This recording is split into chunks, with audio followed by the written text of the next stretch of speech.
કારણ કે શીલ બહુ મહત્વની વાત છે. અચૂક જરૂરિયાત આ જગતમાં શીલની છે.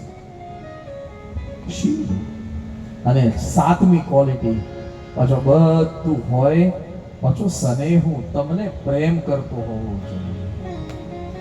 एक अलग अंदाज से अलग अलग अलग नजरिए से देख रहा हूं आज इस छंद को. साथ क्वालिटी पाછી કહી દઉં તમને, જરા ધ્યાન આપજો મારા વાલા. પહેલું સહજ હોવો જોઈએ, બીજું સુંદર હોવો જોઈએ, ત્રીજું સાંવરો, ચોથું કરુણા નિધાન, પાંચમું સુજાન, છઠ્ઠું શીલ અને સાતમું સ્નેહ. મનુજાહી રાજેવું મૂર્તિ બોલી લ્યો, અને મૂર્તિના મુખમાંથી અવાજ નીકળ્યો. એ વાણી નીકળી કે હે સીતાજી, તમે જે રામ દર્શન કરીને આવ્યા છો, મનમાં જે રાચે છે એ તમને મળશે. આવો આશીર્વાદ મળ્યો. ને કહેવાનો અર્થ એ છે કે મૂર્તિ ન બોલે એવું નથી, મૂર્તિ બોલે.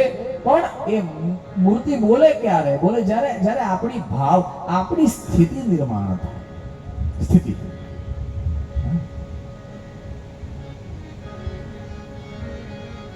બાકી તો મૂર્તિઓની પૂજા આપણે બધા કરીએ જ છીએ. ખીર ધરાવીએ તો ખીર બધી ગરમ ગરમ ખીર હોય તો એ ખીર ની વરાળ જે બધી હોય ને ભગવાનને આપી દઈએ. આપણે હાથમાં કટોરો હાથમાં લઈ ખીર ને વરાળ નીકળ, પ્રાણાય સ્વાહા, પ્રાણાય સ્વાહા, વ્યાનાય સ્વાહા, ઉદાનાય સ્વાહા, સમાનાય સ્વાહા, બધી વરાળ આપી દઈએ. ઠરે એટલે પોતે ખાઈ જઈએ. આપણો ભાવ તો આવો છે બધો. ખેર, મૂર્તિ વાત ન કરે એ અધ્યાત્મ એક મૂર્તિ બતાવી છે, એનું નામ છે સેવાની મૂર્તિ, જેની ચર્ચા આપણે કરી રહ્યા છીએ. જો પાછો એમ નહીં માનતા હો તમે કે હું મંદિરનો વિરોધ, ના, મંદિર પણ જરૂરી છે. હા, મંદિરે જવું જરૂરી છે, મંદિરે પરમાત્માના દર્શન કરવા જરૂરી છે, બહુ જરૂરી છે સાહેબ.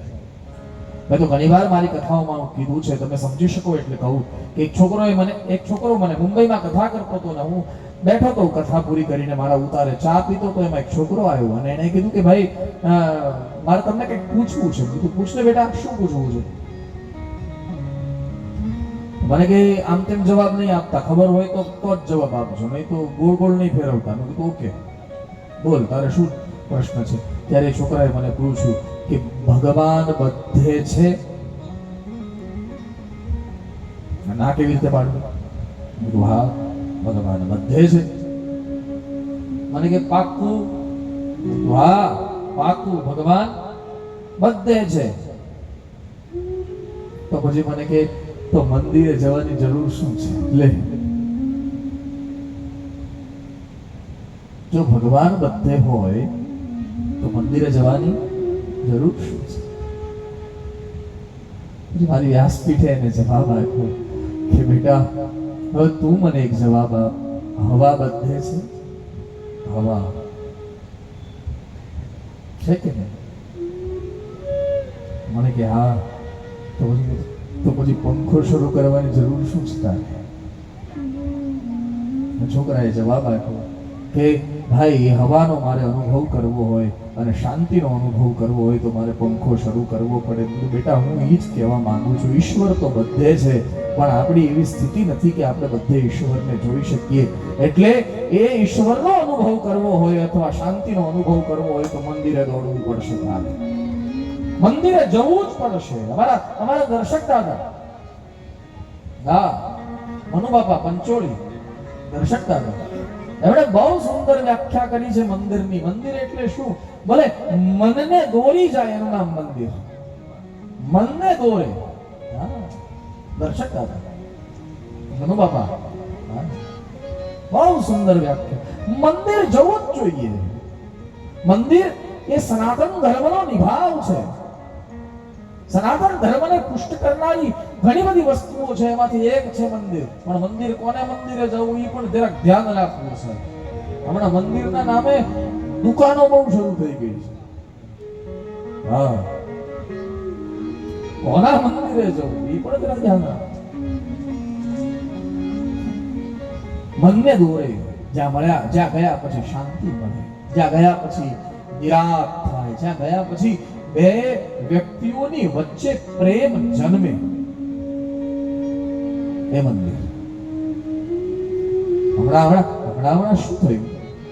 ક્યારેક એવું પણ દેખાય, મંદિર જ લોકોને જુદા કરે છે.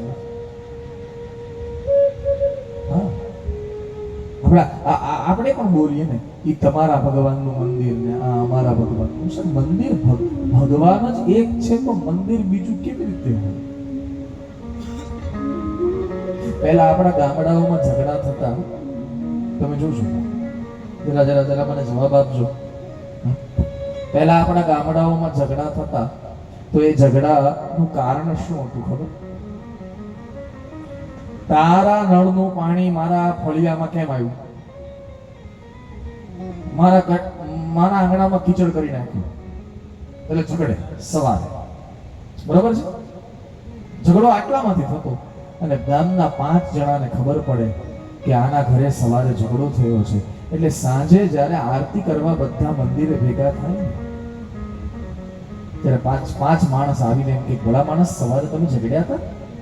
બોલે, હા, એક ગામમાં રહીને એક ફળિયામાં રહીને ઝઘડાય, ચાલો રામ રામ મળી લો. સવારે થયેલા ઝઘડાનું સમાધાન સાંજે મંદિરે થઈ જતું કે નહીં? હે? આજે આપણા મંદિર જ અલગ થઈ ગયા સાહેબ. આપણને એક કોણ કરે? ઓલો ઓલાના મંદિરે જાય, ઓલો ઓલાના મંદિરે જાય, આ વાળો આના મંદિરે ન જાય ને આ વાળો આના મંદિરે.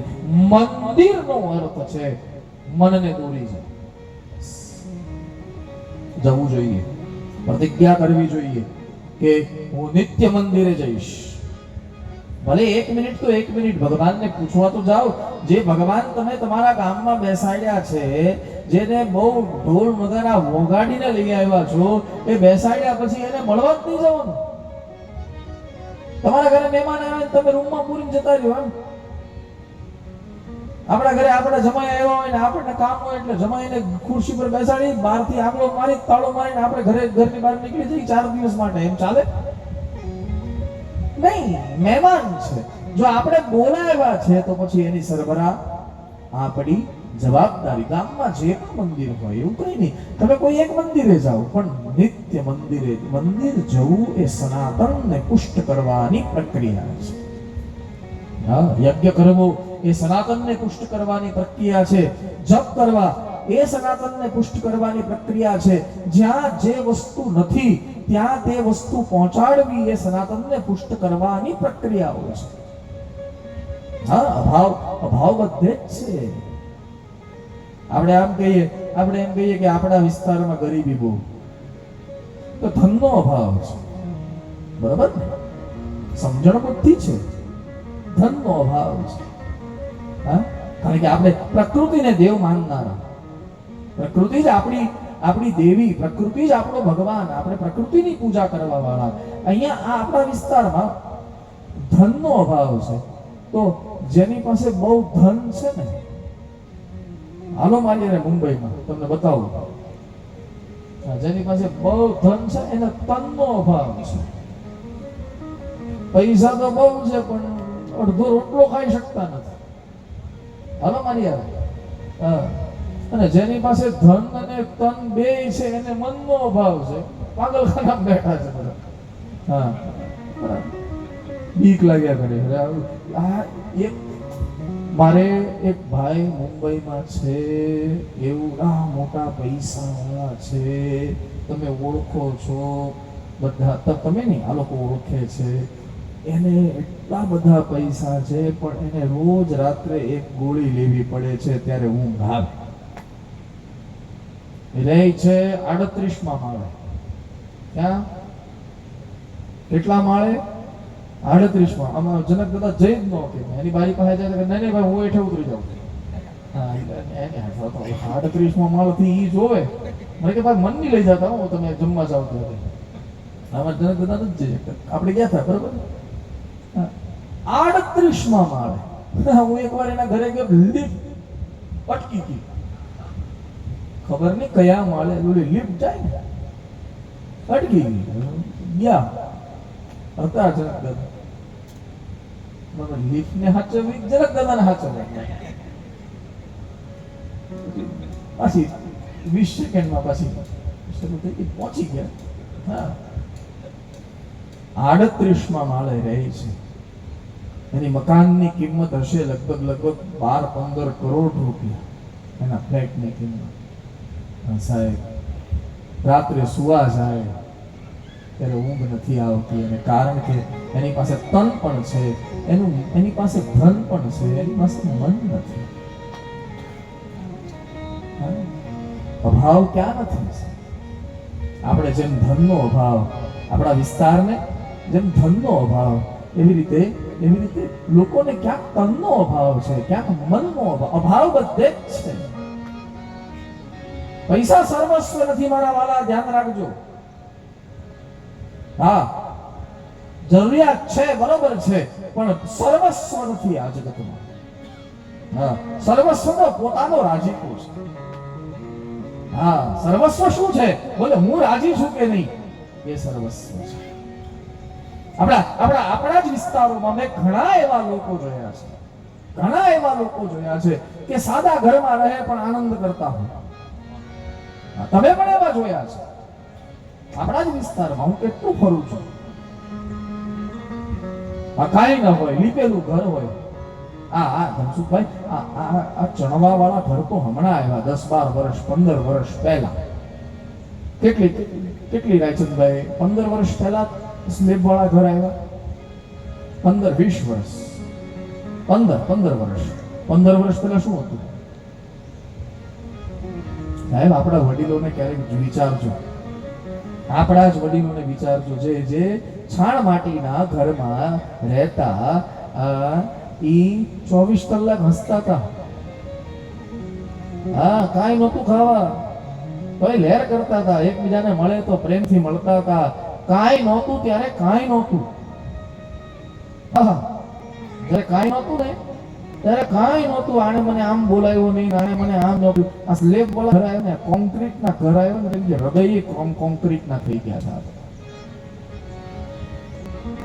હૃદય પણ કોન્ક્રીટના થઈ ગયા. હવે એ મારા ઘરે નહીં આવેલો એટલે હું નહીં જવાનો. લ્યો, શરૂ થઈ ગયું. કેમ? શું કામ? વિનાશ ગઈ, હૃદયમાંથી વિનાશ ગઈ.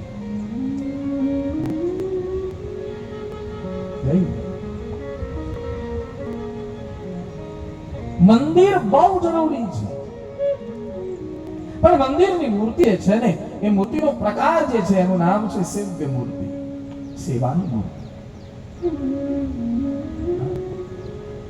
જે એક તરફી થાય, જે પણ કરવાનું બધું ભક્તોએ કરવાનું, ભગવાન તરફથી એમાં કોઈ સુવિધા નહીં.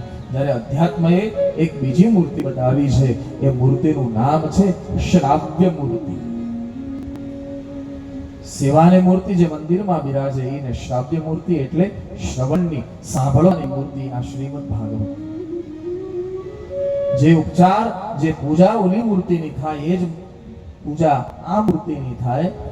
આને પણ હાર ચડાવાય, આનું પણ તિલક થાય, આને પણ ચોખા ચડાવાય, આને પણ ભોગ ધરાવાય. પ્રાણ, અપાન, વ્યાન, ઉદાન, સમાન, પંચ આહુતિ આની હોય, આની પણ પરિક્રમા થાય.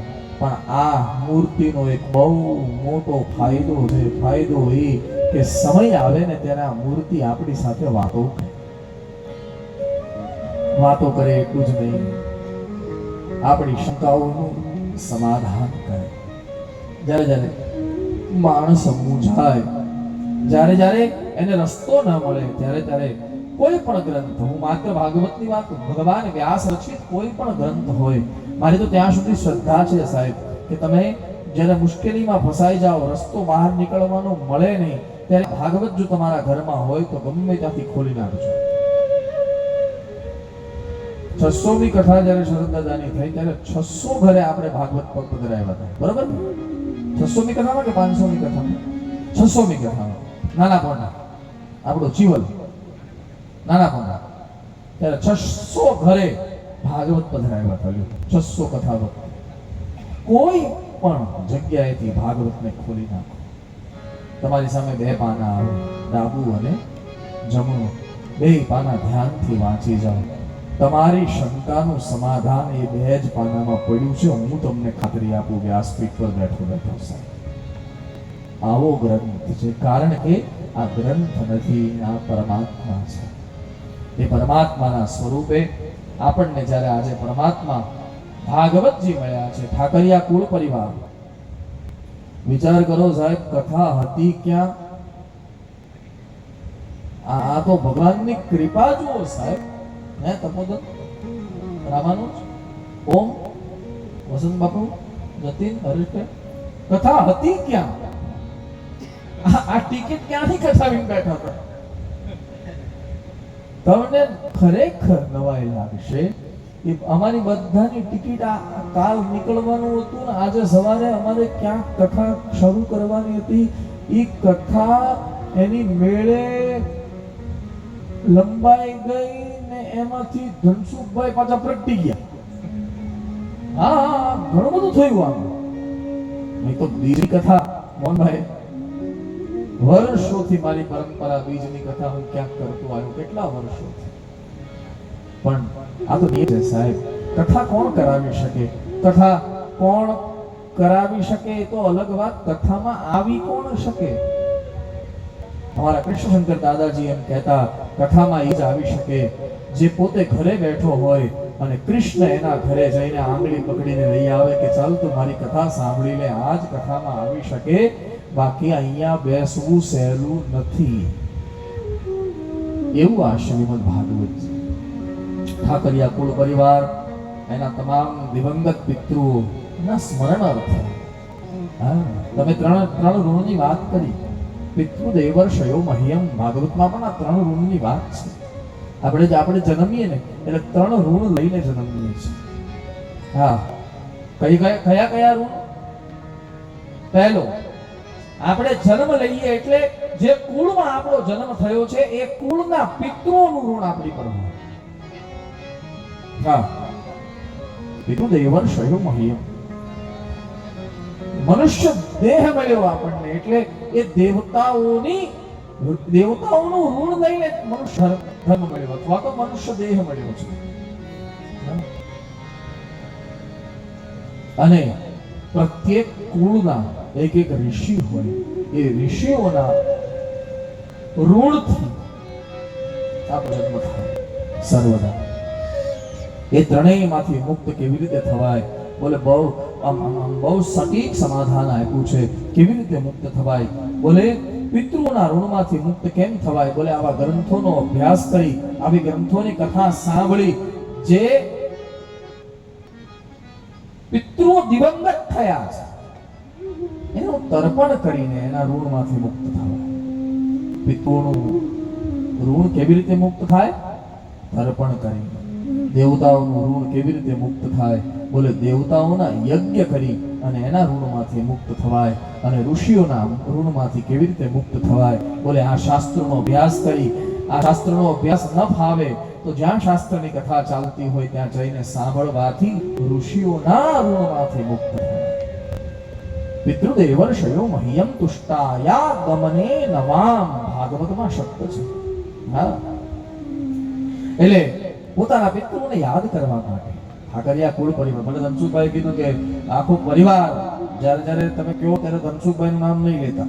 મને કીધું એમણે, તમે પણ હતા મોહનભાઈ, કે આખા ઠાકરિયા કુળ પરિવાર.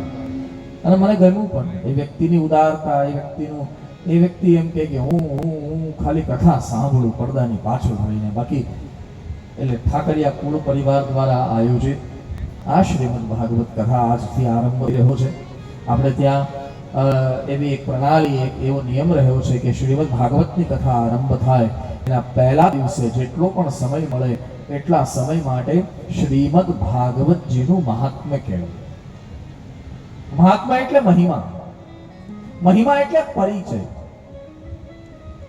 જેને પ્રેમ કરવા જઈ રહ્યા છે એનો પરિચય બહુ જરૂરી છે. પરિચય વગરનો પ્રેમ પૂર્ણતા સુધી નહીં પહોંચાડે મારા રામ.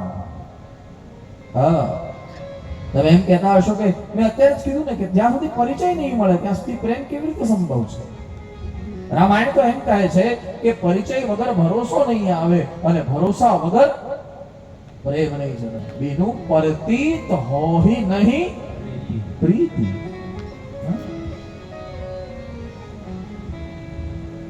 જાને બીનું નહીં હોહી પરતીતિ. પરતીતિ નો અર્થ છે ભરોસો. સાહેબ હું તમને એમ કહું કે હું તમને બહુ ઓળખું છું, હે હું મોહનભાઈ તમને એમ કહું હું તમને બહુ પ્રેમ કરું છું, બહુ પ્રેમ કરું છું, પણ પછી પાછળથી એમ કહું કે મોહનભાઈ હું તમને પ્રેમ તો બહુ કરું છું પણ તમારી ભરોસો નથી મને, ચાલે? ચાલે? તો બે અલગ વસ્તુ થઈ ગઈ છે. તો એ પ્રેમ નથી, પ્રેમ કરવાનો માત્ર ઢંગ છે. પ્રેમનો અર્થ છે ભરોસો, અને ભરોસાનો અર્થ છે, ભરોસો ક્યારે જન્મે? જ્યારે મને તમારો પૂરો પરિચય હોય તો જ ભરોસો જન્મે. સત્ય કે અસત્ય, સાચું ખોટું? ધનસુખભાઈ,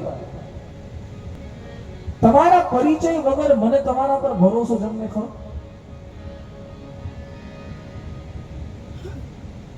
નહીં જન્મે.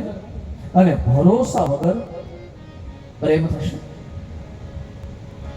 નહીં.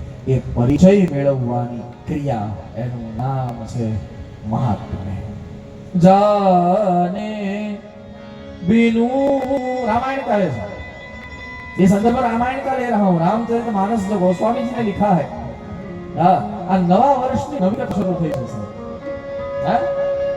કાલે નવું વર્ષ ગયું ને, ચાલો હું તમને પહેલા બધાને વધાઈ આપી દઉં. મારા રામ, નવા વર્ષના રામ રામ રામ રામ, જય સિયા રામ, નૂતન વર્ષાભિનંદન, હા સાલ મુબારક. હા તમે કાલે ઓર્ડર મારી દો સવારે બાર ગેટ ઉપર. નવા વર્ષની નવી કથા આવી ગઈ છે, સાંભળવા આવો. નવા વર્ષની, અને આ નવું જ ઉપડ્યું છે આ વખતે, ખબર નહીં. રામચરિતમાનસ નો એક મત છે, જાણ્યા વગર ભરોસો નહીં જન્મે, અને ભરોસા વગર પ્રેમ નહીં થાય. આપણે મારા યુવાન ભાઈ બહેનો જે બેઠા છે એને એક વાત કહું. આપણે પરિક્રમા કરીએ ને, મંદિર હોય અહીંયા, જો અત્યારે બધા ભાગવતજી પગે લાગવા આવ્યા તો ભાગવતજીને પણ પરિક્રમા કરી કે નહીં? હવે મને તમે એ કહો કે પરિક્રમા શું કામ કરીએ? તો છે પણ કોઈનો અર્થ છે, કોઈને અર્થ ખબર છે? એક કર્મ માર્ગનો અર્થ છે, એટલે કર્મકાંડનો અર્થ છે. યાની કાની ચ પાપાની જન્માંતર કૃતાની ચ તાની સર્વાણી નશ્યંતુ પ્રદક્ષિણામ પદે પદે. જેને ઈષ્ટ માનતા હોઈએ, જેને આપણે આપણું જીવન સમર્પિત કર્યું હોય, એની આજુબાજુ પરિક્રમા કરવાથી આપણા પગે પગે, એટલે એક એક પગલે આપણા જન્મ જન્માંતરના પાપો કપાતા રહે, એટલા માટે પરિક્રમા કરવી જોઈએ. એક આધ્યાત્મિક અર્થ છે પરિક્રમાનો. હા, જેની આજુબાજુમાં ફરો ને એની હારે પ્રેમ વધારે દ્રઢ થાય. હા, વધારે પ્રેમ દ્રઢ થાય એટલે પરિક્રમા. પણ આજના વિષયમાં અથવા તો આજના સમયમાં પરિક્રમાનો અર્થ કરવો હોય ને તો એટલો જ થાય, ચારે બાજુ ફરી લેવાની ક્રિયા. એનું નામ, જેને પ્રેમ કરવા જઈ રહ્યા છો એને ચારે બાજુથી એકવાર જોઈ લ્યો કે મારે છેતરાવવાનો વારો નહીં આવે ને, એનું નામ પરિક્રમા. અહીંયા ત્યાં બધી બાજુથી જોઈ લો. અને રામચરિતમાનસ નો એટલા માટે અહીંયા મત રાખી રહ્યો છું કે પરિક્રમા શું છે? જાને બિનુ નહીં હોહી પરતી,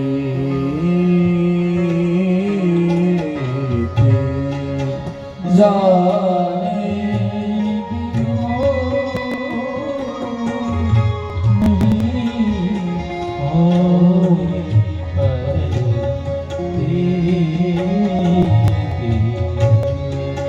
બીનુ પરતીતિ હોહી નહીં પ્રીતિ બીનુ વગર ભરોસે પ્રેમ નહીં છે તમે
જાને બિંદુ જાને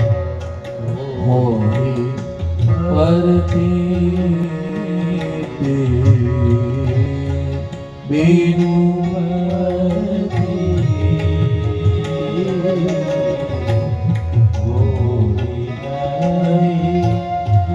જાને બિનુ નહીં હોહી પરતી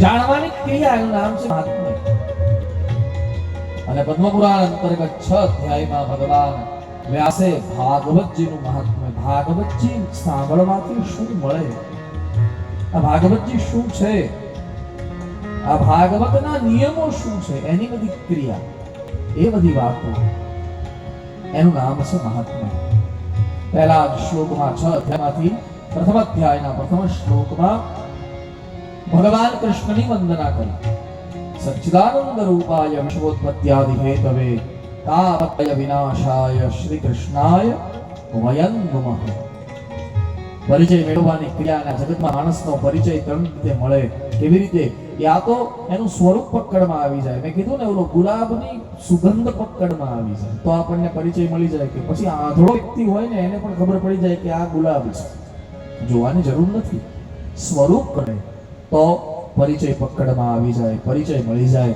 સ્વરૂપ કદાચ પકડમાં ન આવે ન ખબર પડે તો એનું સામર્થ્ય એની તાકાત શું છે એ જો ખબર પડી જાય ને તો આપણને પરિચય મળી જાય કે આ માણસ આ છે અને સામર્થ્ય પણ ખબર ન પડે તો સ્વભાવ ખબર પડી જાય વ્યક્તિનો કે આ માણસનો સ્વભાવ કેવો છે તો આપણને એનો પરિચય મળી જાય અહીંયા એક શ્લોકમાં ભગવાન કૃષ્ણના ત્રણેય વાતો ત્રણ પરિચયની વાતો લખી દીધી કઈ રીતે બોલે ભગવાન કૃષ્ણનું સ્વરૂપ કેવું છે સચ્ચિદાનંદ રૂપાય કેવું છે સત ચિત અને આનંદ હા ત્રણેય વસ્તુમાં ત્રણ વસ્તુ છે હા સ્વરૂપ તો કે ત્રણ કયા કયા સત ચિત અને આનંદ સત એટલે શું આપણે બોલીએ તો છે સચ્ચિદાનંદ પણ સત એટલે શું બોલે જે પણ દેખાય છે ને પોતાની નરી આંખે જે કંઈ પણ દેખાય છે બધું સત હા અમારા સંસ્કૃતમાં બહુ સટીક શબ્દ આપ્યો છે સત એટલે શું બોલે અસતે ઇતિ સત અસતે એટલે છે હા આ સ્પીકર તમને દેખાય છે હા કે ના જો પાછું માથું હલાવ્યું તમને દેખાય છે સ્પીકર કયા કલરનું છે કાળા કલર બ્લેક ઓકે પછી એમાંથી એક અહીંથી આમ વાયર ગયો દેખાય છે ને પણ કયા કલરનો છે કાળા કલરનો તો દેખાય છે બધું કૃષ્ણ સ્પીકર પણ કૃષ્ણ અસત્ય છે ને હે કોઈ આવીને એમ કે ના સ્પીકર અહીંયા છે જ નહીં તો તેના મોતિયો ચેક કરાવવો પડે ડોક્ટર પાસે લઈ જવું પડે અને મોતિયો જો બરોબર હોય તો મગજ ચેક કરાવવું પડે કે ઠેકાણે છે કે હા સીધી વાત છે અહીંયા આવીને એમ કે સ્પીકર છે જ નહીં તો અમે ક્યારના તૂટી ગયા. આ અવાજ તમને સંભળાય છે? સંભળાય છે કે નહીં? તો કોઈ આવીને એમ કે સ્પીકર છે જ નહીં તો ચાલે? ના ચાલે. છે, અહીંયા છે, એને કોઈ પ્રમાણની જરૂર નથી, એને કોઈ સાબિતીની જરૂર નથી, એને કોઈ પુરાવાની જરૂર નથી. નરી આંખે જોઈ શકો છો કે સ્પીકર અહીંયા છે ને? જે છે, જે નરી આંખે જોઈ શકાય છે, બધું કૃષ્ણ છે. પાસતે હા, હું જરા ધ્યાન આપજો. હા, હું એવી કથા સંભળાવવાનો પ્રયાસ કર. મને ધનસુખભાઈ કીધું છે હા કે 3 વસ્તુ હોવી જોઈએ, ચોથી વસ્તુ એ કરાવી લેશે. હા, મને કીધું છે વ્યાસપીઠની 3 વસ્તુ હોવી જોઈએ. એક ભજન, કથા અને સત્સંગ. બરાબર તે દિવસે. અને પછી કીધું તો મને કે હું કરાવી લઈશ. ભોજનનું થઈ જશે, એ સોંપાઈ ગયું છે. મારી એવી કથા સંભળાવવી છે કે કથાના નામ પર જયારે અત્યારે માત્ર દાંડિયા રાસ ને એવું ચાલે છે, મારે નથી કરવું. તમારી એક ક્ષણ મારી માટે કિંમતી છે. 3 કલાક તમે વ્યાસપીઠને આપો અને 180 મિનિટ તમે વ્યાસપીઠને આપો તો વળતર સાથે વ્યાસપીઠ તમને કંઈક ને કંઈક આપવું જોઈએ. એ ભાવનાથી અત્યારે બેઠું છું. હા, બીજી કોઈ ભાવના નથી. અહીંયા વ્યાસ, અરે સાહેબ બધાને ખબર છે કે આપણા વિસ્તારમાં જ્યારે મારી વ્યાસપીઠ આવે ત્યારે મારો એક જ ઉદ્દેશ્ય હોય કે શુદ્ધમાં શુદ્ધ વિચારો, ભાગવતજીના નક્કરમાં નક્કર વિચારો માણસ સુધી પહોંચવા જોઈએ. હા, બાકી બીજો કોઈ આશય નથી. અહીંયા બેસવાનો બીજો કોઈ કાંઈ એવું નથી કે ભાઈ પ્રતિષ્ઠા જોઈએ છે, ભલે નામ. ના બાપા, ભગવાનની કૃપાથી એ બહુ છે. હા, કે ઘણા લોકો એમ કે પૈસા, એ તો તમે છેલ્લા દિવસે ખબર પડશે તમને કેટલાક હું લઈ ગયો. તમે ધનસુખભાઈને પૂછી લેજો. હા, આપણે શું કામ કહેવા? નહીં, કોઈ ભાવના છે જ નહીં. અહીંયા બેસવાનો ઉદ્દેશ્ય માત્ર ને માત્ર એટલો છે, હૃદયમાં કૃષ્ણ પહોંચી જાય. પ્રત્યેકના હૃદયમાં કૃષ્ણ, કૃષ્ણની વાતો. આપણે શું છે, ભગવાનને તો માનીએ છીએ, ભગવાનનું નથી માનતા. ગુરુને તો માનીએ, ગુરુનું નથી માનતા. બસ એ ભગવાનને માનીએ છીએ. ભગવાન શું કહી ગયા છે એ બધી જોવાની વાત છે.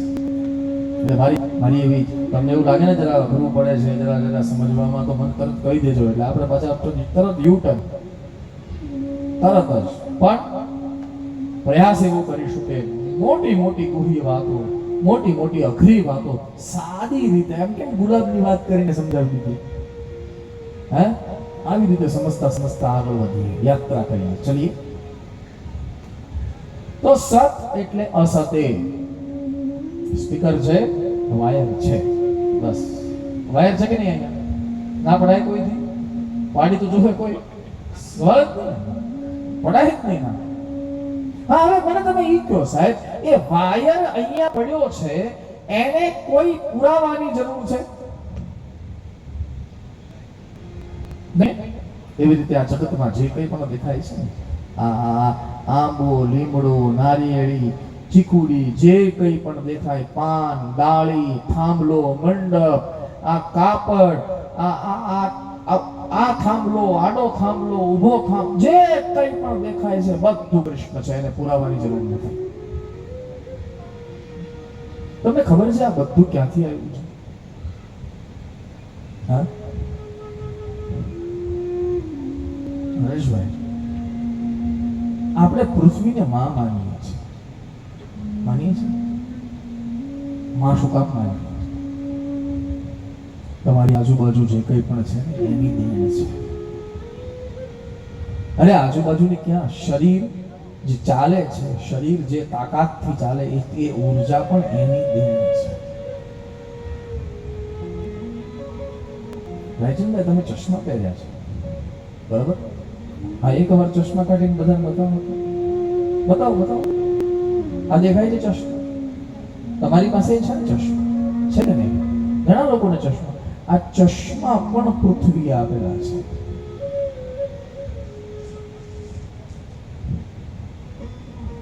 એનો કાચ પૃથ્વી આપેલો છે, એનો પ્લાસ્ટિક પૃથ્વી આપેલો છે. જોવાની દ્રષ્ટિ ભલે આપણે એમ કહીએ, પણ એ જોવાની દ્રષ્ટિની જે ઉર્જા છે એ અનાજથી આવે, અને એ અનાજ પણ પૃથ્વીએ આપેલું છે. તમે કપડાં પહેર્યા છે એ સીવ્યા ભલે કોઈએ હોય, આ સુતરાવ અથવા તો આ કપડાનો ધાગો પૃથ્વીએ આપેલો છે. હે કે નહીં? પણ શું કહે થાંભલો છે, થાંભલો શેનો બનેલો છે?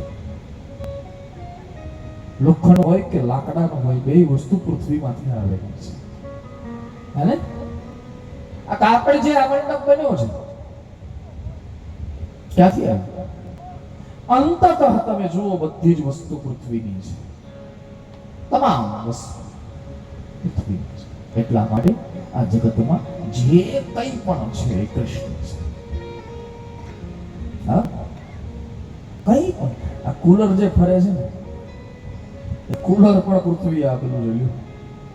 તમે જે વીટી પહેરી છે ને સોનાની, મંગલસૂત્ર પહેર્યું છે સોનાનું, અથવા જે કંઈ પણ ધાતુનું પહેર્યું, પૃથ્વીએ આપેલું છે.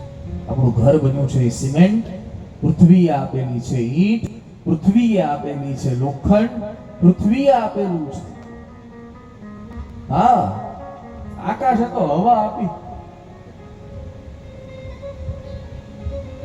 અને એ તો આપણે કહીએ આકાશે હવા આપી, બાકી હવા પણ પૃથ્વીની આપેલી છે. વાતાવરણ પણ માં શું કામ કહીએ છીએ આપણે પૃથ્વીને?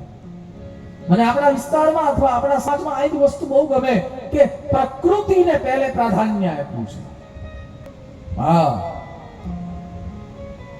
હું હમણાં બે દિવસે આવતો તો શું રમે, ઘેરિયા રમે, શું કહેવાય, ઘેરિયા. હા, માવલી માતાજી હોય, માતાજીના મને ત્યાં ઘેરિયા રમતા હોય, મને બહુ ગમે. મેં નિલેશને પૂછ્યું તરત જ, મેં કીધું કે આમાં શું બોલતા હોય? તો કે એમાં તો મહાભારતની કથા આવે, એમાં તો રામાયણની કથા આવે, હનુમાનજીની કથા, ઘણું બધું હોય એમાં. હા ભાઈ હા, એવું કઈ હોય ને, હે એવું બધું ઘણું બધું આવે. પણ મૂળ મેં એને પૂછ્યું, મૂળ ઉદ્દેશ મને કે મૂળ માતાજી પૃથ્વીની. આપણો સમાજ કેટલા વર્ષથી, આપણા વડીલોએ આપણને જે પૂજા આપી છે ને પદ્ધતિઓ, એ એમને નથી આપી. એને બધું જ્ઞાન હતું એટલે એ જ્ઞાન આપણને આપીને ગયા છે. હા, પૃથ્વી બધું જ આપે. આ જગતમાં જે કંઈ પણ દેખાય, આ સામે ટેમ્પો છે, ટેમ્પો કોણે આપ્યો કયો? એ ગમનભાઈ, ટેમ્પો ચાલે હે નથી? હા, કોણે આપ્યું ડીઝલ?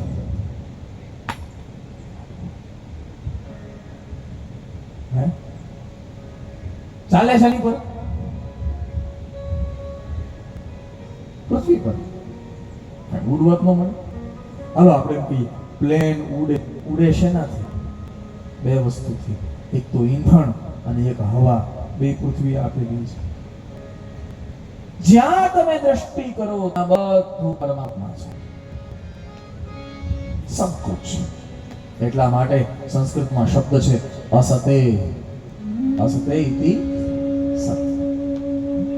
સત જે દેખાય એ બધું કૃષ્ણ છે. પછી એક બીજું ભગવાનનું સ્વરૂપ છે, એનું નામ છે ચિત્ત. જે આપણે બોલીએ ને સચિત અને આનંદ. ચિત્ત એટલે શું? બોલે જે ન દેખાય ને માત્ર જેનો અનુભવ થાય એ પણ કૃષ્ણ છે. હા, તો તમે અત્યારે કીધું ને વાયર છે, હા કે ના? વાયર છે ને, દેખાય છે ને વાયર? હા, એ વાયર દેખાય છે, દેખાય છે એ કૃષ્ણ છે. પણ અંદરથી જે કરંટ ગયો એ કોઈ જોયો? કરંટ જોયો? વિદ્યુત કોઈ જોયું? અડો તો અને અડો તો હા, એક વસ્તુ ખબર પડી જાય જાની કે બીજી વાર અડાય નહીં. હા, શું કામ? જેનો જે દેખાતું નથી, જેનો માત્ર અનુભવ થાય, એ પણ કૃષ્ણ છે. દેખીએ આપણા ભારતની અથવા આપણા હિન્દુ અધ્યાત્મની, સનાતન અધ્યાત્મની સૂક્ષ્મતા જુઓ. દેખાય છે તો કૃષ્ણ છે જ, પણ જે નથી દેખાતું, જેનો માત્ર અનુભવ થાય, એ પણ કૃષ્ણ છે. અને આ બંનેના મળવાથી, હવે જરા ધ્યાન આપજો, વિદ્યુત અને વાયર દેખાય છે અને નથી દેખાતું, આ બંનેના મળવાથી અવાજ નીકળ્યો અને કથા બોલાય છે. એ કથામાં આનંદ આવે છે, હા કે ના? બસ એ આનંદ પણ કૃષ્ણ છે. શરીર દેખાય છે એ પણ કૃષ્ણ છે, આત્મા દેખાતો નથી એ પણ કૃષ્ણ છે. અને આ શરીર અને આત્માને બેયના મળવાથી જે જીવન મળ્યું છે અને જે જીવનમાં આનંદ છે ને એ પણ કૃષ્ણ છે. એટલા માટે ભગવાનના 3 સ્વરૂપોની ચર્ચા. કયા કયા? સચ્ચિદાનંદ. પછી કદાચ સમજો આપણને પકડમાં ના આવે સ્વરૂપ, કે એક સ્વરૂપ કેવું છે ખબર ના પડે તો આપણને પરિચય કેવી રીતે મળે? બોલે એવી રીતે મળે કે સ્વરૂપ જો પકડમાં ના આવે તો એની તાકાત શું છે? આપણા ગામમાં પણ તમે જુઓ સાહેબ, ઘણા લોકો એવા હોય કે જે સ્વરૂપથી પકડમાં ના આવે પણ એની તાકાત બહુ ઊંચી હોય, બહુ ઊંચી હોય. તો ભગવાનની તાકાત શું છે? બોલે ભગવાનની તાકાત છે વિશ્વની ઉત્પત્તિ કરી શકે, વિશ્વની સાર સંભાળ લઈ શકે અને વિશ્વનો પ્રલય કરી શકે. વિશ્વોત્પત્યાદિ હેતવે. આ બીજો પરિચય. યા તો સ્વરૂપ યા તો સામર્થ્ય. આપણે બનાવીએ, આપણે પણ બનાવીએ એવું કઈ ભગવાન જ બનાવે છે એવું નહીં, આપણે પણ બનાવીએ. હા, જેમ સાર સંભાળ પરમાત્મા રાખે છે આપણે પણ સાર સંભાળ રાખીએ જ છીએ. હા, અને જેમ અંતમાં ભગવાન તોડી નાખે એમ આપણે પણ અમુક વખતે અમુક વસ્તુઓ તોડી નાખીએ છીએ. આપણે જો ને સ્વાર્થ માટે સંબંધ બનાવીએ, સ્વાર્થ માટે સંબંધ બનાવીએ, પછી સ્વાર્થ ધીમે ધીમે પૂરો કરવા માટે સંબંધને સાચવી, અને સ્વાર્થ પૂરો થઈ જાય એટલે સંબંધને. ત્રણેય વસ્તુ આપણામાં છે ને. આ ઘર બનાવ્યું આપણે, સરસ મજા માણસ ઘર બનાવે, અને બનાવ્યું એટલે બ્રહ્માજી. હવે ઘર બની ગયું પછી એને ધ્યાન રાખવું પડે કે નહીં? હે, તાળું મારવું પડે, દરવાજા બનાવવા પડે, આ બધું કરવું પડે કે નહીં? સાફ સફાઈ કરવી પડે, ઝાડા ઉતારવા પડે. દિવાળી આવે એટલે બહેનો બધું સાફ કરે કે નહીં? સાર સંભાળ લેવી જોઈએ. મારો રસોડું બને, રસોઈ બને, નિત્ય લોકોનું ભોજન બનતું હોય, આ બધું થતું હોય એટલે આ સાર સંભાળ લેવાની ક્રિયા. એટલે ભગવાન નારાયણ અને આ ઘર જ્યારે જૂનું થઈ જાય ત્યારે એને તોડી અને બીજું બનાવીએ કે નહીં? તો તોડવાની ક્રિયા એ ભગવાન શંકરની ક્રિયા છે. તો ભગવાન પણ સર્જન કરે, ભગવાન પણ સાર સંભાળ નાખે અને ભગવાન પણ તોડી નાખે, વિનાશ કરી નાખે. તો આપણે પણ કરીએ છીએ, તો આપણે ભગવાન કેમ નથી? કેમ નહીં? ભાગવતે બહુ સુંદર જવાબ આપ્યો કે આપણે અને ભગવાન આ બંનેમાં અંતર એટલું જ છે. ભગવાન પણ બનાવે, આપણે પણ બનાવીએ.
આપણે ભગવાન કેમ નથી?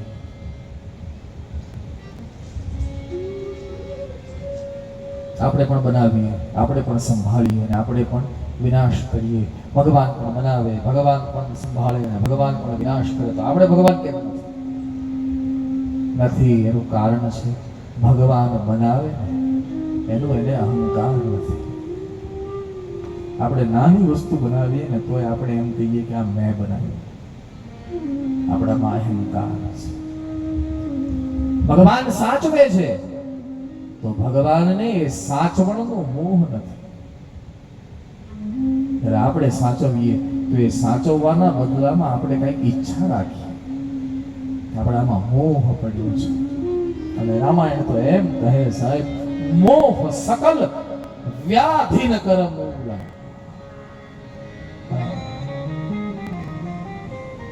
બહુ શૂલા મોહ છે. આપણે ઘરની સાર સંભાળ લઈએ છીએ તો એના બદલામાં કઈક અપેક્ષા રાખીએ છીએ. બહેનો રસોઈ બનાવે છે, ભલે બનાવે, હું ના પાડું, પણ મનમાં કઈક અપેક્ષા છે કે હું રસોઈ બનાવું તો મને આ મળવું જોઈએ.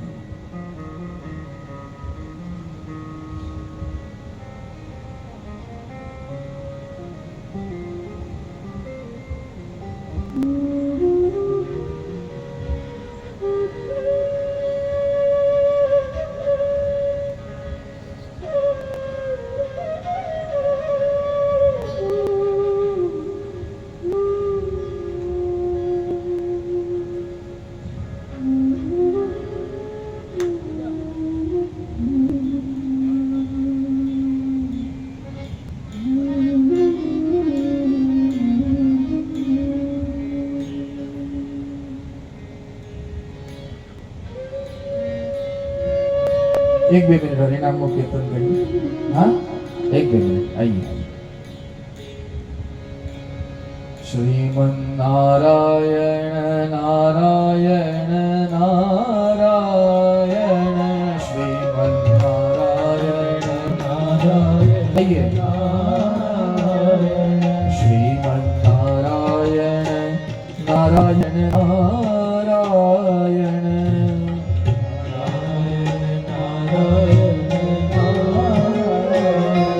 बद्री नारायण नारायण नारायण,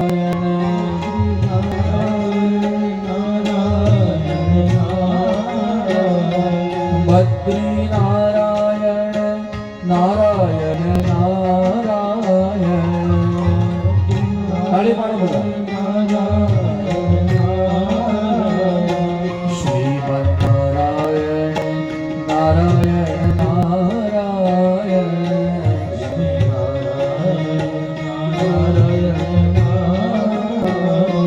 श्रीमन नारायण नारायण नारायण,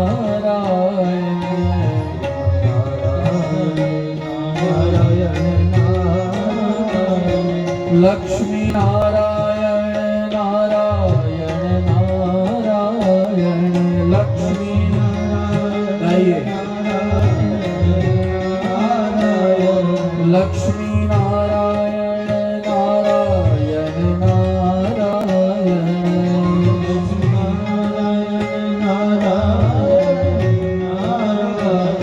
श्रीमन नारायण नारायण नारायण. हरि बोल. श्रीमन नारायण नारायण नारायण,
આપણને બનાવવાનો અહંકાર છે એટલે આપણે ભગવાન નથી.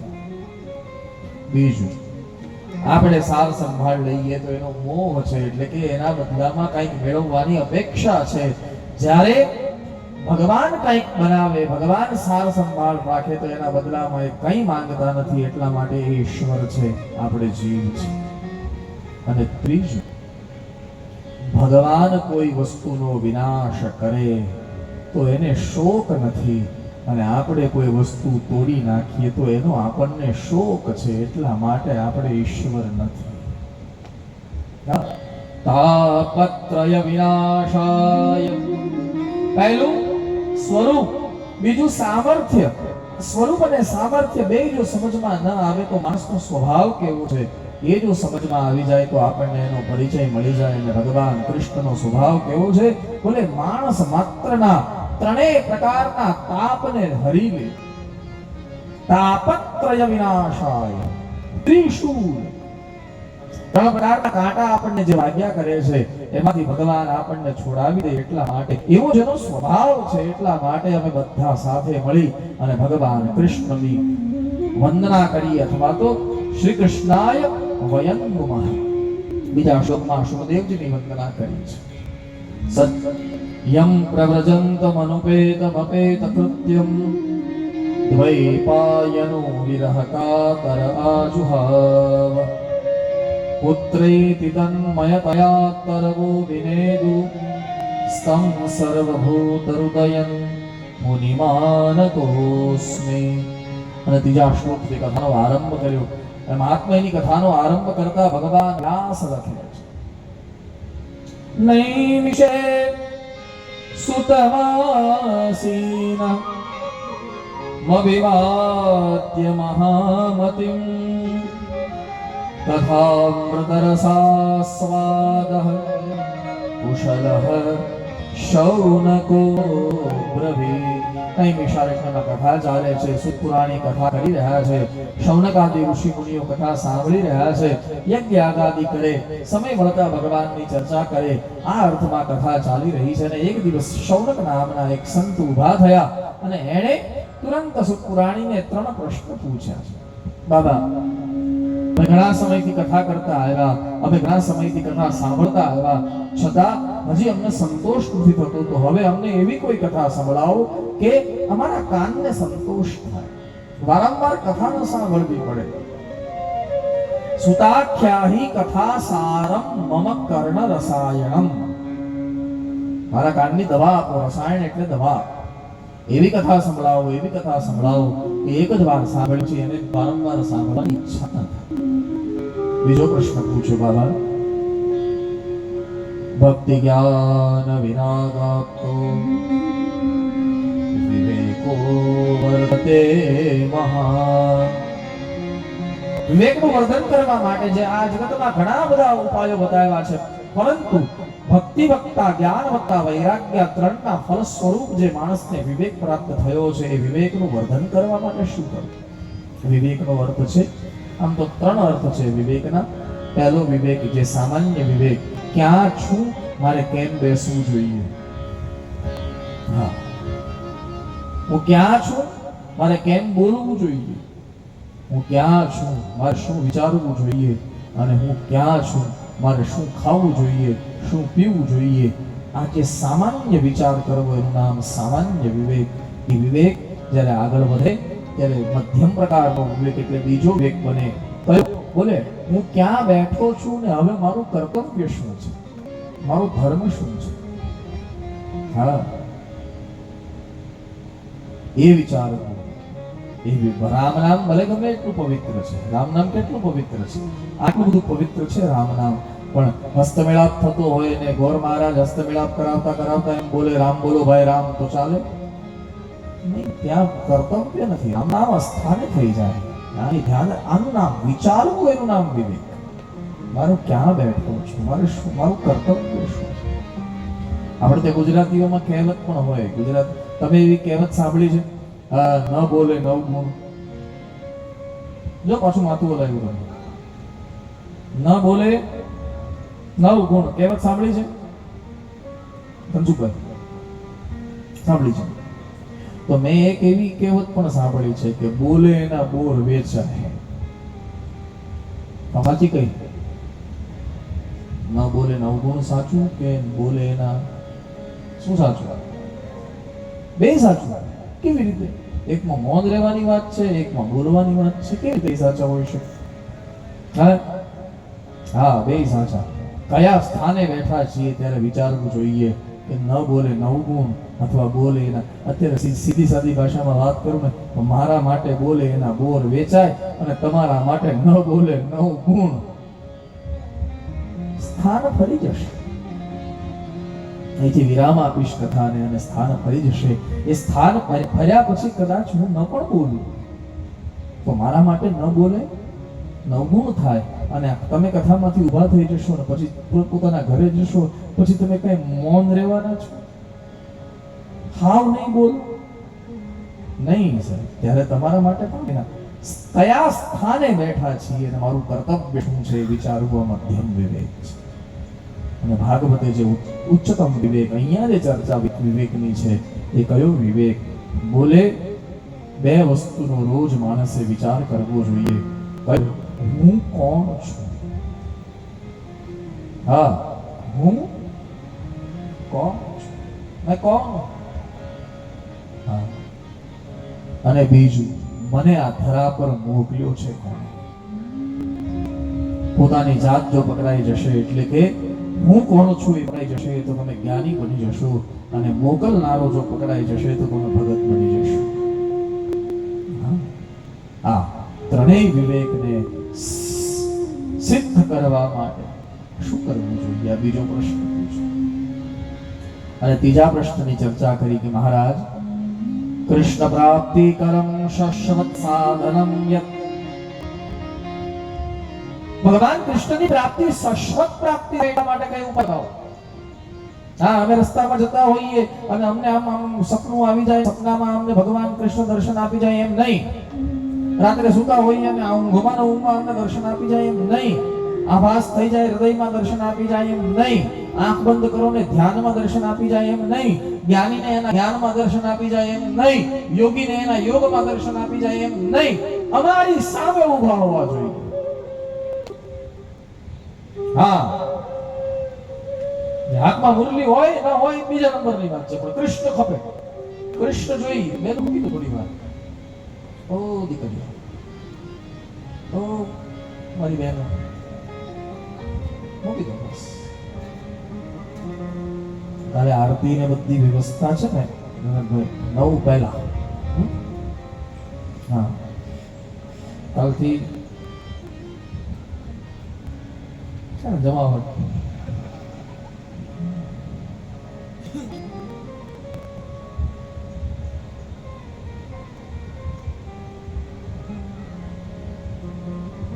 वो कागज की कश्ती, वो बारिश का पानी, कोई मुझको लौटा दे. अच्छा है वो कोई गजल से, कोई मुझको लौटा दे.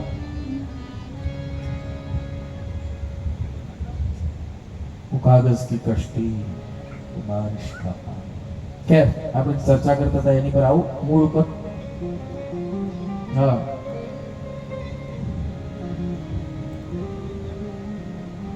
અહીં આવું છે? આવી જા. આમ આવી જા.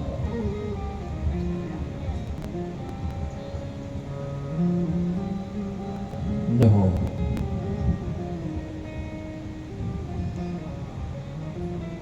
ભગવાનનો થાળ આવ્યો, લઈ લો.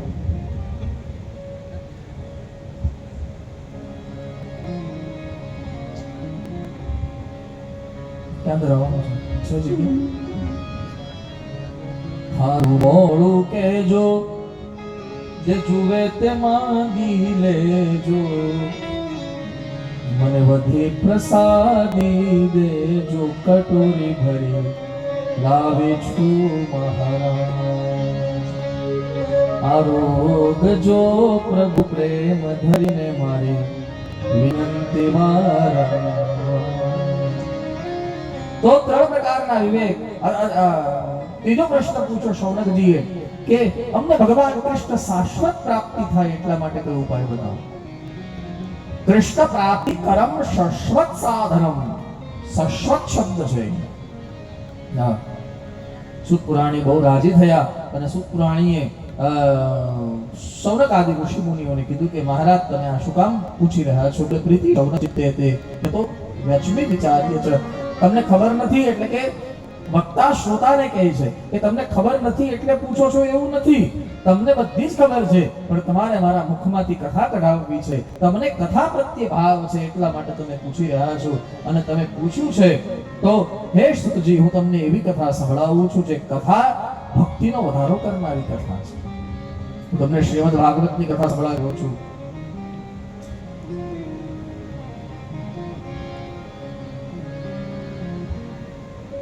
બેટા બેસી જાઓ ને થોડી વાર. ઓ બેટા, બેટા બેસી જાઓ થોડી વાર.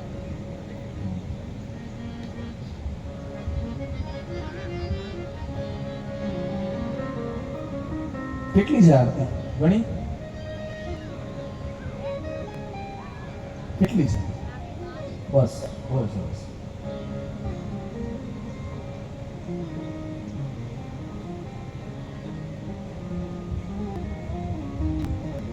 તમને કથા પ્રત્યે ભાવ છે એટલા માટે હું તમને કથા સંભળાવી રહ્યો છું. તમને કઈ કથા સંભળાવી રહ્યો છું? એટલે શ્રીમદ ભાગવતની કથા સંભળાવી રહ્યો છું. અને ભાગવતની કથાથી મળે શું?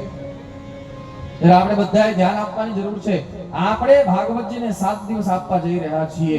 આપણે 7 દિવસ સુધી બેસીને ભાગવતની કથા સાંભળવા જઈ રહ્યા છીએ. આપણે તો ભાગવતજીને આપણા 7 દિવસ આપી રહ્યા છીએ, પણ ભાગવતજી આપણને શું આપશે? હા, તો એનું પહેલા જ દિવસે લિસ્ટ ભાગવતમાં આવ્યું છે શું શું આપશે. જો હું તમને સાથે આ બધી જ વસ્તુ ગણાવી દઉં, આમાં કઈ કઈ વસ્તુ આપણને મળશે. તમને જો એમ લાગે કે આ વસ્તુની આપણને જરૂર છે તો તમે કથામાં આવજો. તો તમને એમ લાગે કે આ બધું બોલ્યા એમાં આપણને કાંઈ જરૂર લાગતી નથી તો સીધા રસોડે આવજો. હા, ભોજન તમારા માટે રાહ જોવે છે. પણ હું તમને લિસ્ટ ગણાવું. ભાગવતના મહાત્મ્યમાં લિસ્ટ આપ્યું છે કે શ્રીમદ ભાગવતની કથા સાંભળવાથી આપણને શું શું મળે. પહેલું, સર્વ સિદ્ધાંત નિષ્પન્નમ. આ જગતભરના તમામ સિદ્ધાંતો, પછી વૈદિક સિદ્ધાંત હોય, ઔપનિષદીય સિદ્ધાંત હોય, કોઈ પણ સિદ્ધાંત તમને પ્રાપ્ત કરવો હોય તો એ શ્રીમદ ભાગવતમાંથી મળી જશે. સત્ય એ સિદ્ધાંત છે, ભાગવતમાં એની કથા છે. દયા એ સિદ્ધાંત છે, ભાગવતમાં એની કથા છે. શૌચ એ સિદ્ધાંત છે, તો એ ભાગવતમાં એની કથા છે. દાન એ સિદ્ધાંત છે, તો ભાગવતમાં એની કથા છે. અંતઃકરણ આંતર વિશુદ્ધિ એક સિદ્ધાંત છે, તો એ ભાગવતમાં એની કથા છે. વેદાંત એક સિદ્ધાંત છે, તો વેદાંતની કથા પણ ભાગવતમાં છે. આત્મા એક સિદ્ધાંત છે, તો આત્માની કથા પણ છે. અને જગત એક સિદ્ધાંત છે, તો જગતની કથા પણ શ્રીમદ ભાગવતમાં છે. सब कुछ इसमें है. विज्ञान एक सिद्धांत છે, તો વિજ્ઞાનની પણ કથા ભાગવતમાં છે. વિજ્ઞાનમાં બે વસ્તુ આવે. જે શિક્ષક હોય એને ખબર હોય, વિજ્ઞાન સમજવા માટે બે વસ્તુ સમજવી પડે, એક ભૂગોળ અને ખગોળ. વિજ્ઞાનમાં બે વસ્તુ આવે ને. ભૌગોલિક પણ વિજ્ઞાનમાં આવે, ભૂગોળ શાસ્ત્ર કહીએ જેને આપણે. હવે તો કદાચ એક અલગ વિષય થઈ ગયો છે કે વિજ્ઞાનના અંતર્ગત જ આવે છે, હજી મને ખબર નથી. કોઈ શિક્ષક હોય તો ખબર પડશે. હા, ભૂગોળ અને ખગોળ. ખગોળ એટલે ખ એટલે ખમ, ખમ એટલે આકાશ. જ્યાં જ્યાં ખ શબ્દ વપરાય ને એ આકાશને સંબોધન છે સંસ્કૃતમાં. ખગોળ અને ભૂગોળ આ બંને મળે એટલે વિજ્ઞાન બને. ભાગવતમાં ભૂગોળ અને ખગોળ, ખંડની અને અખંડ વિખંડની કથા બંને ભાગવતમાં છે. સુખદેવજીએ પરીક્ષિતને તારાનું દર્શન પણ સમજાવ્યું છે. કયો તારો કેટલો દૂર છે, સૂર્યથી પૃથ્વી કેટલી દૂર છે, નભ કેવી રીતે બન્યું, આકાશ કેવી રીતે બન્યું, આ નક્ષત્રો કેવી રીતે બન્યા, ગ્રહો કેવી રીતે બન્યા, આ બધી જ કથા ભાગવતમાં છે. અને ભૂગોળની કથા તો છે જ. ખંડ કેવી રીતે બન્યા, નવખંડ કેવી રીતે બન્યા, એ નવખંડના રાજાઓ કયા કયા નિર્માણ થયા, એ બધી કથા ભાગવતમાં છે. એટલે વિજ્ઞાન જો સિદ્ધાંત હોય તો વિજ્ઞાનની કથા પણ આ શાસ્ત્રમાં છે. જ્ઞાન તો સિદ્ધાંત છે, તો વિજ્ઞાન પણ સિદ્ધાંત છે. તો આ ભાગવતની કથા સાંભળવાથી તમામ સિદ્ધાંતોની ચર્ચા આમાં મળશે. એટલા માટે સુતપાણી કહે છે સર્વ સિદ્ધાંત નિષ્પન્નમ. ભાગવતની બીજી ઉપલબ્ધિ. ભાગવત સાંભળવાથી બીજું શું મળે? સંસાર ભયનાશનમ. સંસારમાં જો આપણને બીક લાગતી હોય ને તો આ ભાગવતની કથા બીકથી વિમુક્ત કરી નાખે, આપણને ભયમુક્ત કરી નાખે. જો હા, સંસારથી બીવે કોણ? હા, સંસારથી કોણ બીવે સાહેબ? જે સંસારને ઓળખતો નથી એ સંસારથી બીવે. હવે તમે આપણે ત્યાં પાક, ખેડૂતો પાક કરે, પછી પાક પાકી જાય પછી તમે જોજો ખેડૂતો છે ને એક ઊભો વાંસ દાટે, એની પર આડો વાંસ બાંધે, એને ફાટેલું પેરણ પહેરાવે, એને એની પર મટકું મૂકે અને હાથની જગ્યાએ ઓલા પૂળી ઈ મૂકે. એને શું કહેવાય? જરા જોરમાં બોલજો, એને શું કહેવાય? ચાડિયું. હવે મને તમે એમ કહો, ચાડિયાથી બીવે કોણ? હે, ચાડિયાથી કોણ બીવે? આપણે સૌરાષ્ટ્રમાં એને ઓડું કે. ચાડિયાથી બીવે કોણ? જોરમાં બોલો. તમે બીવો? તમે ન બીવો. પશુ પંખી બીવે. પશુ પંખી શું કામ બીવે? તમે શું કામ ન બીવો? હા,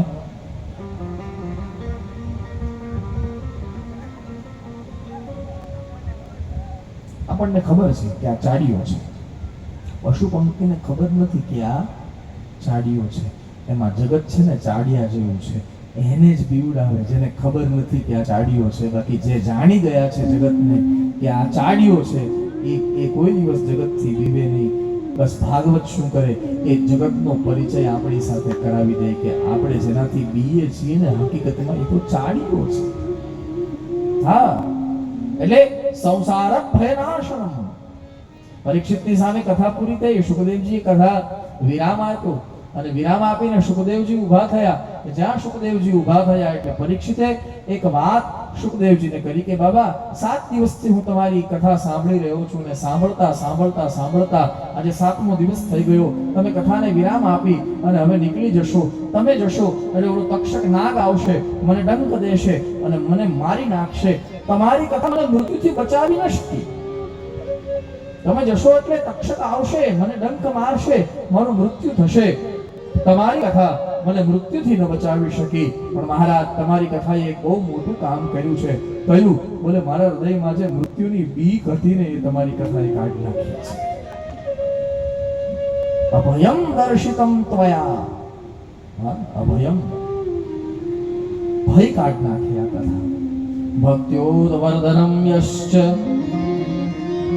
ભક્તિનો વધારો કરે. જે વ્યક્તિ ભક્તિ કરતો નથી, ભગવાનને માનતો નથી, એ ભાગવતની કથામાં આવે તો ભગવાનને માનતો થઈ જાય. જે થોડા સમયથી ભક્તિ કરે છે એના ભક્તિને છોડ ઉગાડી દે આ ભાગવતની કથા. જે ઘણા સમયથી ભક્તિ કરે છે અને જેના ભક્તિના છોડ ઉપર પુષ્પ નથી આવ્યા, એને જો ભાગવતની કથા સાંભળે તો એના જીવનમાં પુષ્પ ખીલે, એટલે કે એની સુગંધ વધે. અને જેને ઘણા સમયથી ભક્તિ કરતા આવ્યા છે, જેના ભક્તિના છોડ ઉપર પુષ્પો પણ લાગી ગયા છે, ઈ જો ભાગવતની કથા સાંભળે તો એને કૃષ્ણ રૂપી ફળ આવી જાય. આવી છે આ ભાગવતની કથા. યહ ભાગવતની કથા. ભક્ત્યોદવર્ધનમ યશ્ચ કૃષ્ણ સંતોષ હેતુકમ. કથા શું કામ સાંભળવી જોઈએ? બોલે ભગવાન કૃષ્ણને સંતોષ થાય એટલા માટે.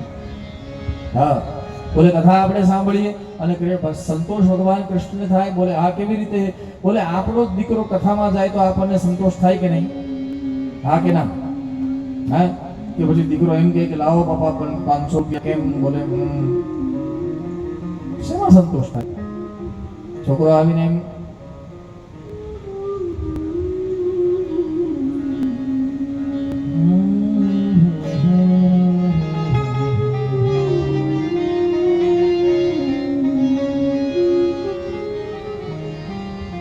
ભગવાન જમી લીધા?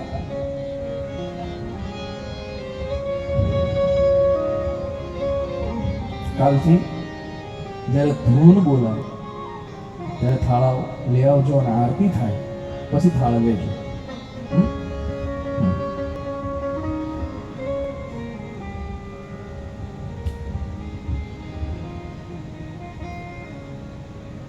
હું શું કહેતો હતો ભાઈ?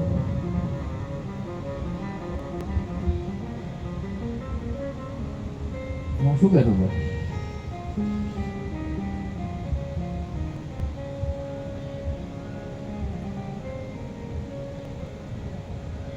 આવું થાય નહીં આવે.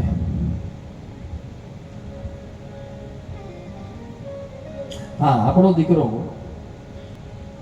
એમ કહે કે બાપુજી 500 રૂપિયા આપો ને જરાક, તો સંતોષ થાય?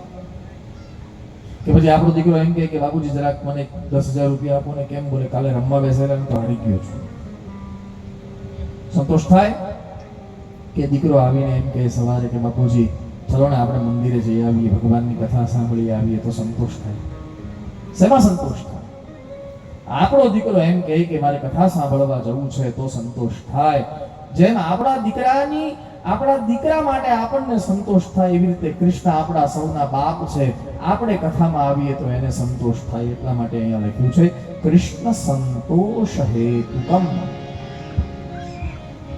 કાલ વ્યાલ મુખ ગ્રાસ ત્રાસ નિર્ણાશ હેતવે શ્રીમદ ભાગવતમ શાસ્ત્રમ કલો કિરેણ ભાષિતમ.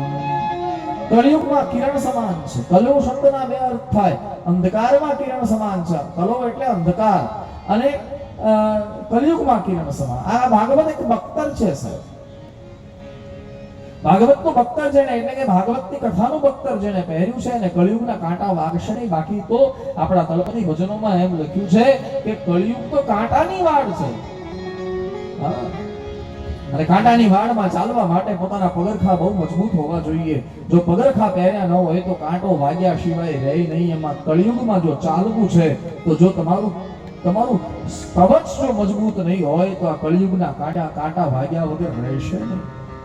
આપણા તલપદી ભજનમાં ગવાય કળિયુગ કાંટા કેરી વાડ સંતો ભાઈ કલિયુગ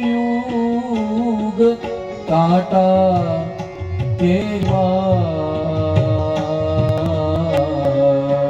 કલિયુગ કાંટા કેરી વાડ સંતો ભાઈ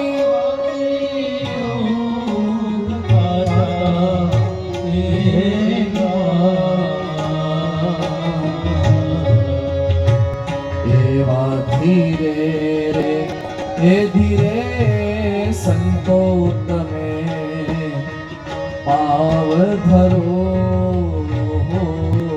જે દેવા ધીરે ધીરે ધીરે કદાચ ત્યાં કલયુગનો કાંટો વાગીને જાય. પાવ ધરો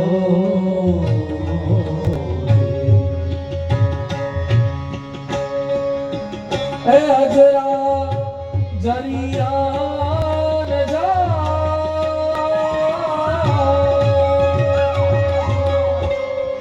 સંતો ભાઈ અજરા જરિયા ન જા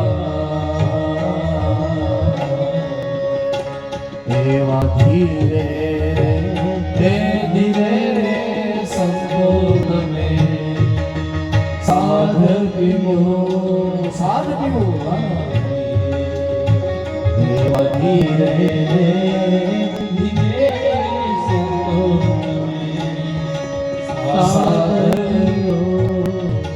પછી તો આ મહાત્માની કથા આગળ વધારતા પરીક્ષિતની સામે સુખદેવજી કથા કરતા હતા અને ઇન્દ્ર આદિ દેવતાઓ આવ્યા. તમે એક શબ્દ વાપરો ને, દેવતાઓને પણ દુર્લભ છે આ કથા. એ ભાગવતના મહાત્માની કથા છે. દેવતાઓ કથા સાંભળવા માટે આવ્યા સ્વર્ગામૃત લઈને, પણ ભગવાન સુખદેવજીના કહેવાથી પરીક્ષિતે સ્વર્ગામૃતને ઠોકર મારી અને કથામૃતનું પાન કર્યું છે. ભક્તિ મહારાણીની કથા કરી. એ ભક્તિ મહારાણીના બે વૃદ્ધ દીકરાઓ જ્ઞાન અને વૈરાગ્ય ઘણો બધો પ્રયાસ કરવા છતાં ભક્તિ મહારાણીના બે દીકરાઓ જે અચેત હતા, બેભાન હતા, એમાંથી સચેત ન થયા. પણ ભાગવતની કથા સનત કુમારોએ કરી અને એમાં નારદજી આ બંને દીકરાઓને બોલાવ્યા અને બંને દીકરાઓને લઈને ભક્તિ મહારાણી આવ્યા. ભાગવતની કથા સાંભળવાથી ભક્તિ મહારાણીના બે દીકરા જ્ઞાન અને વૈરાગ્ય જે અચેત હતા એ સચેત થયા છે. આ કથા માત્ર ભક્તિને પુષ્ટ કરનારી નથી, આ કથા ભક્તિની સાથે સાથે વૈરાગ્ય અને જ્ઞાનને પ્રબુદ્ધ કરનારી છે, પ્રબુદ્ધ કરનારી છે, પોષણ આપનારી છે. ફરી તો એક મહાત્માની કથા આગળ વધતા ભગવાન વ્યાસે લખ્યું એક વ્યક્તિ હતો, નામ હતું ધુંધુકારી. હા, પાપની સીમા આપણે તો વિચાર્યા નથી એવા પાપ કરતો હતો. સ્નાન શૌચ ક્રિયાહીનો દુર્ભક્ષી ક્રોધ વર્ધિત દુષ્પરિગ્રહ કરતા ચ શવહસ્તેન ભોજનમ. આવા વિચાર્યા ન હોય એવા પાપ કરતો હતો, પણ છતાં ભાગવતની કથાથી થયો છે. એક આશ્વાસન છે આપણા માટે ભગવાન વ્યાસ તરફથી કે કંઈ પણ ચૂક થઈ ગઈ હોય, જીવનમાં કોઈ પણ દોષ થઈ ગયો હોય, કોઈ પણ અપરાધ થઈ ગયો હોય, અથવા કોઈ પાપ થઈ ગયું હોય મારા વાલા, તો પોતાની જાતને પાપી કરીને કોસવા કરતા ઈશ્વરના સન્મુખ પહોંચી અને ઈશ્વરની સામે પાપને ગાઈ લ્યો, એ પાપને યાદ કરી લ્યો. એ દયાળુ છે, એ તમારા પાપમાંથી તમને વિમુક્ત કરી દેશે. ભગવાન વ્યાસનું વચન છે. એ ધંધુકારી થયો. ગૌકર્ણજીએ કથા કરી. ધંધુકારીના ભાઈ છે ગૌકર્ણજી, વ્યાસપીઠના વાંસની વ્યાસપીઠ. અને એટલા બધા લોકો કથા સાંભળવા આવ્યા કે ઓલા પ્રેતને બેસવા માટે જગ્યા જ ન મળી. ધંધુકારી પ્રેત હતો, જગ્યા જ ન મળી. એટલે ભાઈને પૂછ્યું કે મારે બેસવું ક્યાં જોઈએ? બોલે ચિંતા ન કર, આ વાંસની જે વ્યાસપીઠ છે ને, વાંસમાં પ્રવેશ કર. વાંસમાં પ્રવેશ કર્યો. વિચાર કરો સાહેબ, એક હાથે ટીંગાવાનું, પછી ટીંગાતા કથા સાંભળવાનું. હે, પણ મારો કહેવાનો અર્થ એટલો જ છે સાહેબ, કે ધંધુકારી જેવો પાપી ટીંગાટા કથા સાંભળે છતાં જો તરી જાય, તો આપણે તો ગાડલા ઉપર બેઠા છીએ સાહેબ. આપણે શું કામ ન તરીએ? હે, આપણે તો સોફા પર બેઠા છીએ. હા, એ કુલરની બે બાજુથી હવાઓ આવે છે, આપણે શું કામ ન કરીએ? આશ્વાસન આપ્યું અને ભાગવતના મહાત્મ્યને નામ આપ્યું. ભાગવતનું મહાત્મ્ય 6 અધ્યાયમાં છે. આમ કથા તો બહુ વિશાળ છે, પણ આપણી પાસે અત્યારે વધારે સમય નથી, એટલે પ્રથમ સત્રને વિરામ આપવા જઈ રહ્યો છું. આજના પહેલા દિવસની કથાને વિરામ આપવું એ પૂર્વ આઈએ ભાગવતની કથાનો એક શ્લોકનો પાઠ કરી. શ્રીમદ ભાગવતના 12 સ્કંદ, 335 અધ્યાય, 18,000 શ્લોક અને 1.25 કરોડ અક્ષર. એમાં પ્રથમ સ્કંદનો પ્રથમ અધ્યાયનો પ્રથમ શ્લોક એનો પાઠ કરી અને આજની કથાને અહીંયા વિરામ આપીએ. આઈએ, જો આવડતો હોય હું કાલે વ્યવસ્થા કરીશ કે તમારી માટે ઓલી ચોપડી લેતો આવું. આપણે ચોપડી અહીંયા છે નથી ને? કાલે આપણે જરા ધ્યાન રાખજો, કાલે થોડીક ચોપડી લેતા આવજો. એ ચોપડી બધાને આપશું. જેથી કરીને હા, બસ એ જ ચોપડી, એવી ચોપડી બધાને આપશું. તો એમાં ભાગવતના શ્લોકો છે, ગુજરાતીમાં લખેલા શ્લોકો છે, તો તમે બધા મારી સાથે પાઠ કરી શકશો. આજે માત્ર એક શ્લોકનો પાઠ કરી લઈએ અને પછી કથાને વિરામ તરફ લઈ જઈએ. આપણી નિત્ય કથાનો સમય છે સવારે 9 વાગ્યાથી લઈને 12 વાગ્યા સુધી. બરાબર? હા, મારો સ્વભાવ છે કે 9 વાગે કોઈ નહીં હોય તોય કથા શરૂ થઈ જશે. 9 વાગે હું વ્યાસપીઠ પર આવી જઈશ અને મારો ક્રમ છે, ગમે ત્યાં, અહીંયા જ નહીં, જે સમયે મને કહેવામાં આવ્યું છે કે તમે મને એમ કહેશો કે 8:30, તો 8:30 અહીંયા આવીને બેસી જઈશ. પછી કોઈ નહીં હોય તો મારા ઠાકોરજી તો હશે ને, એટલે એને કથા સંભળાવીશ. તમારે જો સમયસર કથા સાંભળવી હોય તો તમે સમયસર આવીને બેસી જશો. આ સવારે 9 વાગે પાછા મળીશું. આપણે કથાનો સત્ર એક જ. અને ધનસુખભાઈએ મને બહુ આગ્રહપૂર્વક એમ કીધું છે કે જે પણ કથા સાંભળવા આવે બધા માટે ભોજનની વ્યવસ્થા છે.